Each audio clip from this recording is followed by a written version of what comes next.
ఇప్పుడు మనం ఏం మాట్లాడుతున్నాం వీళ్ళందరితో అంటే ఎక్కడా కూడా ఈ సభ సాక్షిగా చెప్తున్నాను, ఇది ప్రజలకు కూడా తెలియాలి, ఎక్కడా కూడా గత ప్రభుత్వం తాలూకు హెడ్ చేసిన వ్యక్తి చేశారని ఎక్కడ కూడా నేను ప్రత్యేకించి మాట్లాడాను.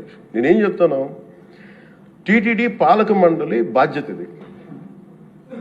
మీరు కూర్చోబెట్టి మీరు బాధ్యత తీసుకొని వాళ్ళ పార్టీ ఆ ప్రభుత్వం స్థాపించినప్పుడు వాళ్ళ నియమించిన పాలక మండలి వాళ్ళు చేసిన తప్పులకి సింపుల్ ఏం చేయాలి అధ్యక్ష, ఒక ఇంటర్వ్యూలో కూడా నన్ను అడిగితే నేనేం చెప్పానంటే, you mean to say you going to blame the person who headed the last government అంటే, my intention is not that.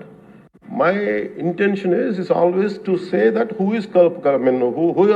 did this, who are the perpetrators. A perpetrators is more or less they are the TTD board. Let them be accountable for that. ఎక్కడ కూడా నేను ఈ వ్యక్తి గురించి మేము మాట్లాడలేదు, ఎందుకంటే డైరెక్ట్గా ఇన్వాల్వ్మెంట్ ఉందని మనం చెప్పట్లేదు.